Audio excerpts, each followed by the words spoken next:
ओम शांति। आज की मुरली है 27 अक्टूबर 2025 की। तो आज की मुरली में बाबा कह रहे हैं कि जो हमारे पुराने संस्कार है, आसुरी संस्कार है, वो छोड़ करके हम बच्चों को सच्चा ब्राह्मण बनना है। तो बाबा कह रहे हैं तभी हम सेवा में आगे बढ़ सकेंगे, नहीं तो देह अभिमान के कारण हमें सेवा में भी ढीलापन आता है। कल भी बाबा ने मुरली में बोला कि देवता बनने से पहले हमें फरिश्ता बनना होगा, और फरिश्ता बनने से पहले हमें एक सच्चा ब्राह्मण बनना होगा। तो यही आज की मुरली है। बाबा बोले, मीठे बच्चे जी मीठे बाबा, नाजुकपना भी देह अभिमान है, रूसना रोना ये सब आसुरी संस्कार तुम बच्चों में नहीं होने चाहिए। दुख सुख मान अपमान सब सहन करना है। प्रश्न है, सर्विस में ढीलापन आने का मुख्य कारण क्या है? उत्तर है, जब देह अभिमान के कारण एक दो की खामियां देखने लगते हैं तब सर्विस में ढीलापन आता है। आपस में अनबनी होना भी देह अभिमान है। मैं फलाने के साथ नहीं चल सकता, मैं यहाँ नहीं रह सकता, ये सब नाजुकपना है। ये बोल मुख से निकालना माना कांटे बनना, ना फरमान नंबरदार बनना। बाबा कहते हैं बच्चे तुम रूहानी मिलिट्री हो, इसलिए ऑर्डर हुआ तो फौरन हाजिर होना चाहिए। कोई भी बात में आनाकानी मत करो। ओम शांति। रूहानी बाप बैठ रूहानी बच्चों को समझाते हैं। बच्चों को पहले पहले ये शिक्षा मिलती है कि अपने को आत्मा निश्चय करो, देह अभिमान छोड़ देही अभिमानी बनना है। हम आत्मा हैं, देही अभिमानी बने तब ही बाप को याद कर सकें। वह है अज्ञान काल, यह है ज्ञान। ज्ञान तो एक बाप देते हैं जो सर्व की सद्गति करते हैं, और वह है निराकार, अर्थात उनका कोई मनुष्य आकार नहीं है। जिसको मनुष्य का आकार है उनको भगवान नहीं कह सकते। अब आत्माएं तो सब निराकारी है, परंतु देह अभिमान में आने से अपने को भूल गए हैं। अब बाप कहते हैं तुमको वापस जाना है, अपने को आत्मा समझो, आत्मा समझ बाप को याद करते रहो, तब जन्म जन्मांतर के पाप भस्म हो और कोई उपाय नहीं है। आत्मा ही पतित, आत्मा ही पावन बनती है। बाप ने समझाया है पावन आत्माएं हैं सतयुग त्रेता में, पतित आत्मा फिर रावण राज्य में बनती है। सीडी में भी समझाया है जो पावन थे वह पतित बने हैं। 5000 वर्ष पहले तुम सब आत्माएं शांति धाम में पावन थी, उसको कहा ही जाता है निर्वाण धाम। फिर कलयुग में पतित बनते हैं तब चिल्लाते हैं हे पतित पावन आओ। बाबा समझाते हैं बच्चों, मैं जो तुमको ज्ञान दे रहा हूँ पतित से पावन होने का, वह सिर्फ मैं ही देता हूँ, जो फिर पराए लोप हो जाता है। बाप को ही आकर सुनाना पड़ता है। यहाँ मनुष्यों ने अथाह शास्त्र बनाए हैं, सतयुग में कोई शास्त्र होता ही नहीं, वहाँ भक्ति रिंचक भी नहीं। अभी बाप कहते हैं तुम मेरे द्वारा ही पतित से पावन बन सकते हो। पावन दुनिया जरूर बननी ही है। मैं तो बच्चों को ही आकर राजयोग सिखाता हूँ, देवी गुण भी धारण करने हैं। रूसना रोना ये सब आसुरी स्वभाव है। बाप कहते हैं दुख सुख मान अपमान सब बच्चों को सहन करना है, नाजुकपना नहीं। मैं फलाने स्थान पर रह नहीं सकती हूँ, ये भी नाजुकपना है। इनका स्वभाव ऐसा है, ये ऐसा है, वैसा है, ये कुछ भी रहना नहीं चाहिए। मुख से सदैव फूल ही निकले, कांटा नहीं निकालना चाहिए। कितने बच्चों के मुख से कांटे बहुत निकलते हैं, किसको गुस्सा करना भी कांटा है। एक दो में बच्चों की अनबनी बहुत होती है। देह अभिमान होने के कारण एक दो की खामियां देखते खुद में अनेक प्रकार की खामियां रह जाती है, इसलिए फिर सर्विस ढीली पड़ जाती है। बाबा समझते हैं ये भी ड्रामा अनुसार होता है, सुधरना भी तो है। मिलिट्री के लोग जब लड़ाई में जाते हैं तो उनका काम ही है दुश्मन से लड़ना। फ्लड्स होती है, वहाँ कुछ हंगामा हुआ तो बहुत मिलिट्री को बुलाते हैं। फिर मिलिट्री के लोग मजदूरों आदि का काम भी करने लग पड़ते हैं। गवर्नमेंट मिलिट्री को ऑर्डर करती है, ये मिट्टी सारी भरो। अगर कोई न आया तो गोली के मुंह में गवर्नमेंट का ऑर्डर मानना ही पड़े। बाप कहते हैं तुम भी सर्विस के लिए बांधे हुए हो। बाप जहाँ भी सर्विस पर जाने के लिए बोले झट हाजिर होना चाहिए। नहीं माना तो मिलिट्री नहीं कहेंगे। वह दिल पर चढ़ नहीं सकते। तुम बाप के मददगार हो सबको पैगाम देने में। अब समझो कहाँ बड़ा म्यूजियम खोलते हैं। कहते हैं 100 माइल दूर है, सर्विस पर जाना पड़े ना, खर्चे का ख्याल थोड़ी करना है। बड़े से बड़ी गवर्नमेंट बेहद के बाप का ऑर्डर मिलता है, जिसका राइट हैंड फिर धर्मराज है। उनकी श्रीमत पर न चलने से फिर गिर पड़ते हैं। श्रीमत कहती है अपनी आंखों को सिविल बनाओ, काम पर जीत पाने की हिम्मत रखनी है। बाबा का हुक्म है, अगर नहीं मानेंगे तो एकदम चकनाचूर हो जाएंगे। 21 जन्मों की राजाई में रोला पड़ जाएगा। बाप कहते हैं मुझे बच्चों के बगैर तो कोई जान न सके। कल्प पहले ही आहिस्ते आहिस्ते निकलते रहेंगे। ये है बिल्कुल नई नई बातें, ये है गीता का युग। परंतु शास्त्रों में इस संगम युग का वर्णन नहीं है। गीता को ही द्वापर में ले गई है, लेकिन जब राजयोग सिखाया तो जरूर संगम होगा ना। परंतु किसकी बुद्धि में ये बातें नहीं है। अभी तुम्हें ज्ञान का नशा चढ़ा हुआ है, मनुष्यों को है भक्ति मार्ग का नशा। कहते हैं भगवान भी आ जाए तो भी हम भक्ति नहीं छोड़ेंगे। ये उत्थान और पतन की सीढ़ी बहुत अच्छी है, तो भी मनुष्यों की आंखें नहीं खुलती है। माया के नशे में एकदम चकनाचूर है। ज्ञान का नशा बहुत देरी से चढ़ता है। पहले तो देवी गुण भी चाहिए। बाप का कोई भी ऑर्डर हुआ तो उसमें आनाकानी नहीं करनी है। ये मैं नहीं कर सकता हूँ, इसको कहा जाता है ना फरमान नंबरदार। श्रीमत ऐसी मिलती है, ऐसा ऐसा करना है तो समझना चाहिए शिव बाबा की श्रेष्ठ मत है। वह है ही सदगति दाता। दाता कभी उल्टी मत नहीं देंगे। बाप कहते हैं मैं इनके बहुत जन्मों के अंत में प्रवेश करता हूँ। इनसे भी देखो लक्ष्मी ऊंच चली जाती है। गायन भी है, फीमेल को आगे रखा जाता है।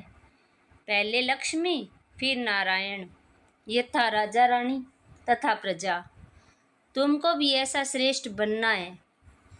इस समय तो सारी दुनिया में रावण राज्य है। सभी कहते हैं राम राज्य चाहिए। अब है संगम। जब इन लक्ष्मी नारायण का राज्य था तो रावण राज्य नहीं था। फिर चेंज कैसे होती है ये कोई नहीं जानते। सभी घोर अंधियारे में है। समझते हैं कलयुग तो अभी छोटा बच्चा रेगरी पहन रहा है, तो मनुष्य और ही नींद में सोए हुए हैं। ये रूहानी नॉलेज रूहानी बाप ही रूहों को देते हैं, राजयोग भी सिखाते हैं। श्री कृष्ण को रूहानी बाप नहीं कहेंगे। वह ऐसे नहीं कहेंगे कि हे रूहानी बच्चों। ये भी लिखना चाहिए, रूहानी नॉलेज फुल बाप स्पिरिचुअल नॉलेज रूहानी बच्चों को देते हैं। बाप समझाते हैं दुनिया में सभी मनुष्य है देह अभिमानी। मैं आत्मा हूँ ये कोई नहीं जानते। बाप कहते हैं किसकी भी आत्मा लीन नहीं होती है। अभी तुम बच्चों को समझाया जाता है दशहरा दीपावली क्या है। मनुष्य तो जो भी पूजा करते हैं सब ब्लाइंड फेथ की, जिसको गुड्डी पूजा कहा जाता है, पत्थर पूजा कहा जाता है। अभी तुम पारस बुद्धि बनते हो तो पत्थर की पूजा नहीं कर सकते हो। चित्रों के आगे जाकर माथा टेकते हैं, कुछ भी समझते नहीं। कहते भी हैं ज्ञान भक्ति और वैराग्य। ज्ञान आधा कल्प चला, फिर भक्ति शुरू हुई। अब तुमको ज्ञान मिलता है तो भक्ति से वैराग आ जाता है। ये दुनिया ही बदलती है। दुनिया में भक्ति कलयुग है, कलयुग में भक्ति है, सतयुग में भक्ति होती नहीं, वहाँ है पूज्य। बाप कहते हैं बच्चे तुम माथा क्यों टेकते हो, आधा कल्प तुमने माथा भी घिसाया, पैसे भी गवाए, मिला कुछ नहीं। माया ने एकदम माथा मूंड लिया, कंगाल बना दिया। फिर बाप आकर माथा ठीक कर देते हैं। अभी आहिस्ते आहिस्ते कुछ यूरोपियन लोग भी समझते हैं, बाबा ने समझाया है ये भारतवासी तो बिल्कुल तमोगुणी बन गए हैं, वह और धर्म वाले फिर भी पीछे आते हैं तो सुख भी थोड़ा दुख भी थोड़ा मिलता है। भारतवासियों को सुख बहुत तो दुख भी बहुत है। शुरू में कितने धनवान एकदम विश्व के मालिक होते हैं, और धर्म वालों को कोई पहले थोड़ी धनवान होते हैं, पीछे वृद्धि को पाते पाते अभी आकर धनवान हुए हैं। अब फिर सबसे भिखारी भी भारत बना है, अंध श्रद्धालु भी भारत ही है। ये भी ड्रामा बना हुआ है।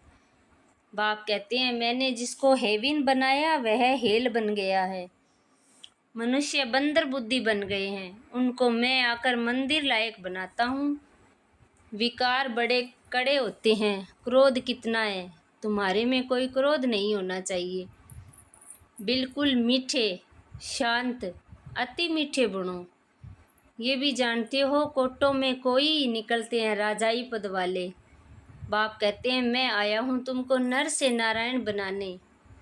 उसमें भी 8 मुख्य गाए जाते हैं, 8 रत्न और बीच में है बाप। 8 है पास विद ऑनर्स, 100 भी नंबरवार पुरुषार्थ अनुसार। देह अभिमान को तोड़ने में कड़ी मेहनत लगती है, देह का भान बिल्कुल ही निकल जाए। कोई कोई पक्के ब्रह्मज्ञानी जो होते हैं उन्हों को भी ऐसे होता है, बैठे बैठे देह का त्याग कर देते हैं, बैठे बैठे ऐसे शरीर छोड़ते हैं, वायुमंडल एकदम शांत हो जाता है। और अक्सर करके प्रभात के शुद्ध समय पर शरीर छोड़ते हैं। रात को मनुष्य बहुत गंध करते हैं, सुबह को स्नान आदि करके भगवान भगवान कहने लगते हैं, पूजा करते हैं। बाप सब बातें समझाते रहते हैं। प्रदर्शनी आदि में भी पहले तुम अलफ का परिचय दो, पहले अलफ और बे। बाप तो एक ही निराकार है। बाप रचयिता ही बैठ रचना के आदि मध्य अंत का ज्ञान समझाती हैं। वही बाप कहते हैं माम एकम याद करो, देह के संबंध छोड़ अपने को आत्मा समझ मुझे याद करो। बाप का परिचय तुम देंगे फिर किसको हिम्मत नहीं रहेगी प्रश्न उत्तर करने की। पहले बाप का निश्चय पक्का हो जाए तब बोलो 84 जन्म ऐसे लिए। चक्कर को समझ लिया, बाप को समझ लिया, फिर कोई प्रश्न उठेगा नहीं। बाप का परिचय बगैर दिए तो तुम टिक टिक करते हो, उसमें तुम्हारा टाइम वेस्ट हो जाता है, गले ही घुट जाते हैं। पहली बात अलफ को उठाओ। टिक टिक करने से समझ थोड़ी सकते हैं, बिल्कुल सिंपल रीति और धीरे से बैठ समझाना चाहिए। जो देही अभिमानी होंगे वही अच्छा समझा सकेंगे। बड़े बड़े म्यूजियम में अच्छे अच्छे समझाने वालों को मदद देनी पड़े, थोड़े रोज अपना सेंटर छोड़ मदद देने आ जाना है। पिछाड़ी में सेंटर संभालने कोई को बिठा दो। अगर गद्दी संभालने लायक कोई को आप समान नहीं बनाया है तो बाप समझेंगे कोई काम के नहीं, सर्विस नहीं की। बाबा को लिखते हैं सर्विस छोड़ कैसे जाएं। अरे बाबा हुक्म करते हैं फलानी जगह प्रदर्शनी है, सर्विस पर जाओ। अगर गद्दी लायक किसको नहीं बनाया है तो तुम किस काम के। बाबा ने हुक्म दिया झट भागना चाहिए। महारथी ब्राह्मणी उनको कहा जाता है, बाकी तो सब है घोड़ेसवार प्यादे। सबको सर्विस में मदद देनी है। इतने वर्ष में तुमने किसको आप समान नहीं बनाया है तो क्या करते थे। इतने समय में मैसेंजर नहीं बनाया है जो सेंटर संभाले। कैसे कैसे मनुष्य आते हैं जिनसे बात करने का भी अकल नहीं है। मुरली भी जरूर रोज पढ़नी है अथवा सुननी है। मुरली नहीं पढ़ी गोया अबसेंट पड़ गई। तुम बच्चों को सारे विश्व पर गिराव डालना है, तुम सारे विश्व की सेवा करते हो ना। पतित दुनिया को पावन बनाना, ये घेराव डालना है ना। सभी को मुक्ति, जीवन मुक्ति का रास्ता बताना है, दुख से छुड़ाना है। अच्छा, मीठे मीठे सिकिलदे बच्चों प्रति माता पिता बाप दादा का याद प्यार और गुड मॉर्निंग। रूहानी बाप की रूहानी बच्चों को नमस्ते। हम रूहानी बच्चों की रूहानी बाप दादा को याद प्यार गुड मॉर्निंग नमस्ते। शुक्रिया बाबा, शुक्रिया आपका।